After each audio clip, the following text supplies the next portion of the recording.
Hi, I'm Kimberly Lane. I'm Sonia Jante. And I'm Jonathan Ward, and together we're Unlocking Leadership.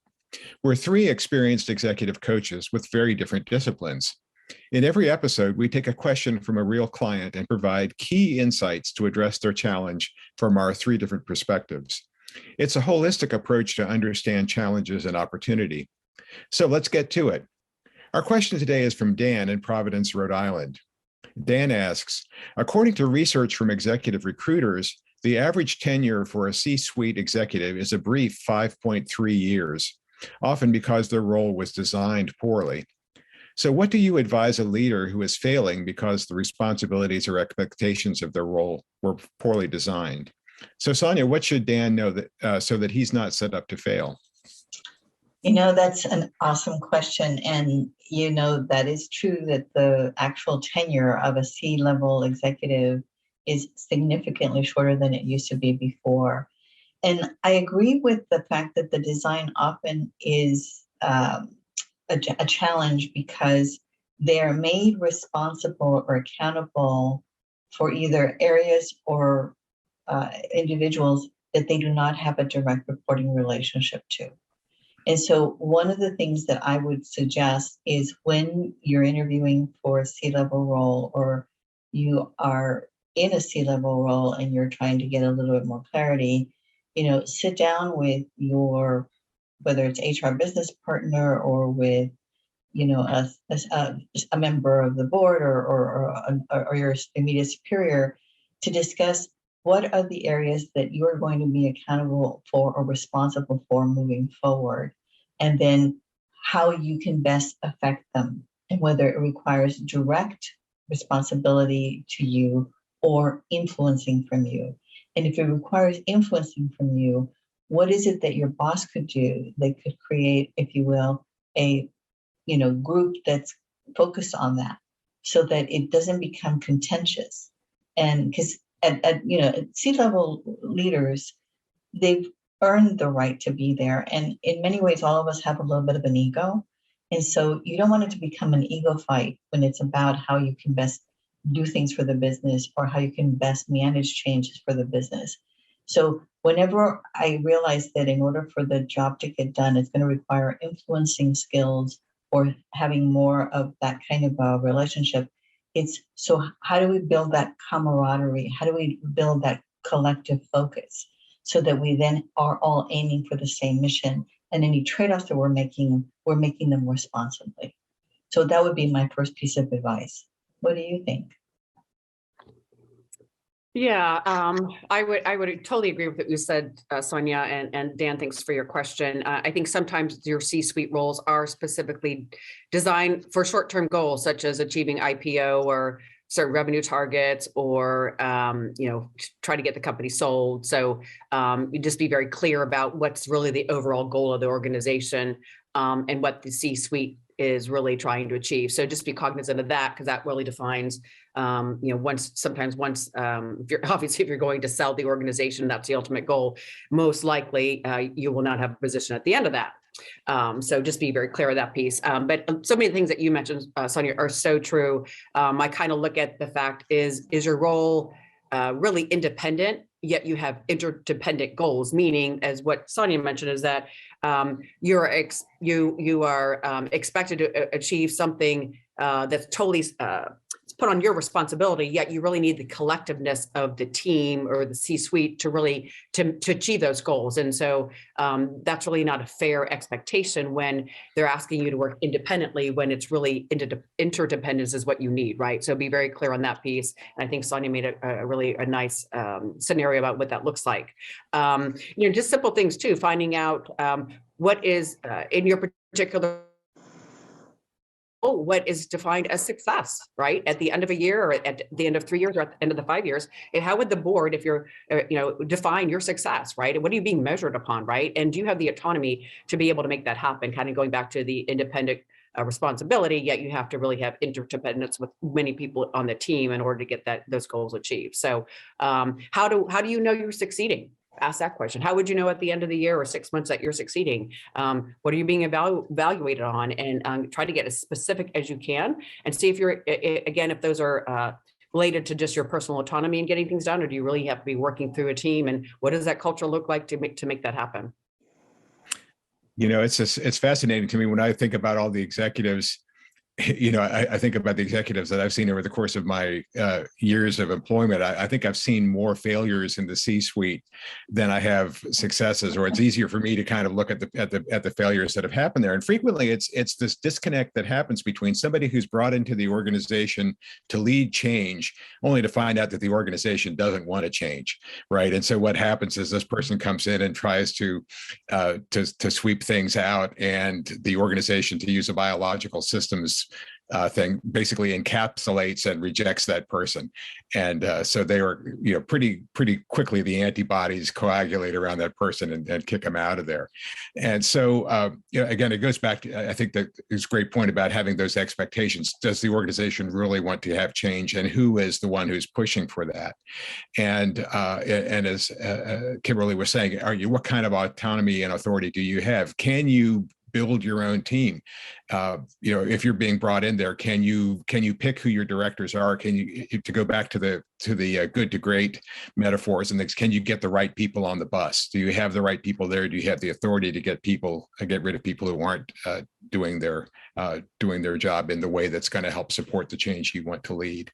And again, the collaboration is so important. I've seen so many executives come in and get into a power fight with somebody else in the organization who has their own turf they're trying to protect. It really was, I just think of the horror story of watching two people. It turned into a junkyard dog kind of contest of both them trying to mark their territories, and then getting another executive involved, and all three of them ended up getting fired because they just, it devolved into a gang warfare kind of thing. So you really don't want that kind of situation to happen. So hopefully, if you're being brought in, you do have those skills to be able to collaborate and find who your allies are, who are the people you're going to have to work the hardest to build an alliance with, and to help them see that you're not a threat to them, that you're there to help the whole organization be successful.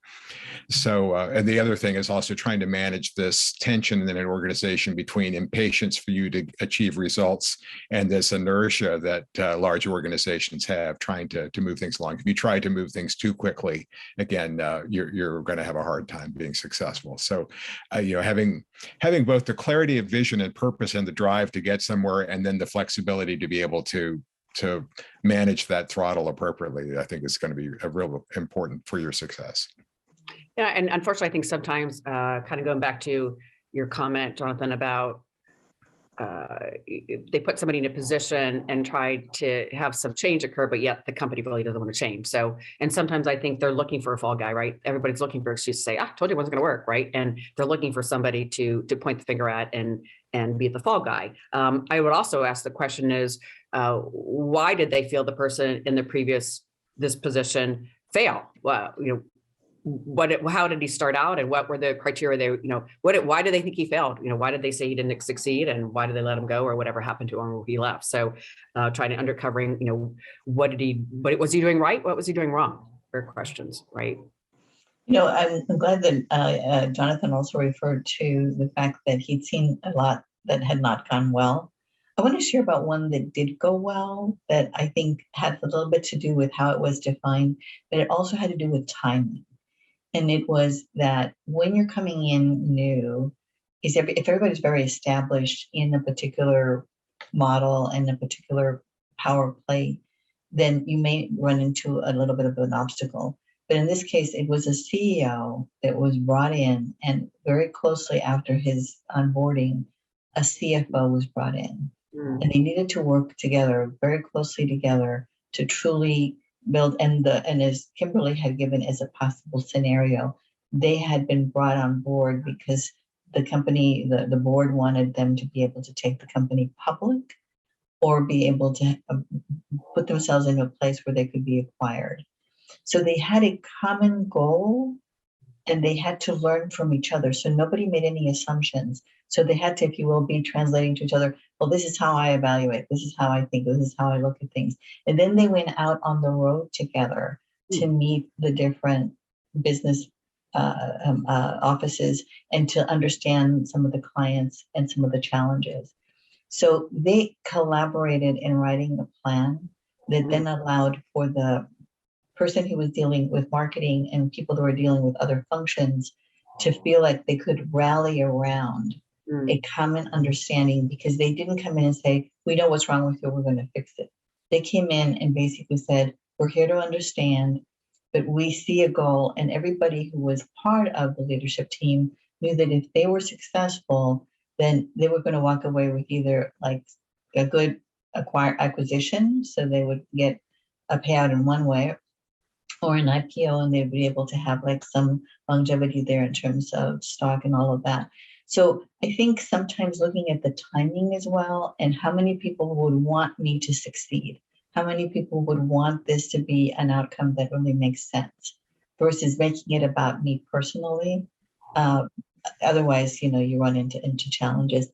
And sometimes it's being able to recognize that as a C-level leader, there may be certain specific skill sets that you have honed in on that are critical and important for an organization in X stage, or about to move into Y situation. And then you can feel like you're bringing the best to the table, because the hardest thing to do is to go into a role in which what you're having to do is not your sweet spot. And as a CEO, you often, or in a C-level role, you have many, many areas of responsibility, and they may not all be super exciting and super interesting to you. Yeah. I think it's interesting if you have somebody that comes in, there's one advantage if you're hired from within the organization, a lot of the landmines and things like that. If you come in from the outside, I think it can be helpful for you as you do what Sonia was suggesting, going around and talking to people there, is to help people reconnect with why did they come to that organization to begin with? Why did you come here? What is it about that we've kind of forgotten about because we've been here for so long? Let's refresh our belief in what this company can do and what we're really good at. And, I've seen that now, and I'm building on that energy, and let's continue to move forward with that too. I think it can be a very positive way to motivate change. I call that being able to have like a Sherpa, like when you go to Mount Everest, have somebody that's a Sherpa that can say, okay, well, here are things you need to be aware of. Kimberly, you were going to say something. Yeah, and I was going to touch on a point I believe you made, Sonia, is that too, kind of going back to the, are you required to do make an independent decision, yet you need the interdependence of the team, and just make sure too, whatever they're asking you to do, say for instance, you're coming in to help the organization go IPO, yet everybody else in the C-suite is really trying to sell it because they're going to make more money, right? So just make sure everybody else in that leadership team is aligned with the same mission, and you're not brought in to really disrupt it and be the contrast, and you're trying to carry the world on your shoulders, and you're, what I always like to use, pushing Jello uphill in 190 degrees. You're not going to make it, right? So you have to be cognizant of what's going on with that. Everybody else is aligned to the goals of the company. Going back to something you said earlier, Jonathan, too. Mm-hmm. All right. Well, thank you, Dan from Providence, Rhode Island, for your question today. We hope you and our viewers and listeners learn more about how to discern when a role has been poorly designed at the C-level. To our listeners, if you like our content, and please share it, and like this episode, you know how to reward us and let us know that you appreciate it, or subscribe to our YouTube channel, Unlocking Leadership askthecoaches.com. We look forward to your reviews. If you have any questions for any of our coaches, please feel free to send us an email at info@unlockingleadership-askthecoaches.com. We'd love to have your input. You can also listen to our Unlocking Leadership Ask the Coaches on Apple Podcasts or your favorite podcast platform. Thank you for your question today, and tune in next time to unlock your keys to your best leadership.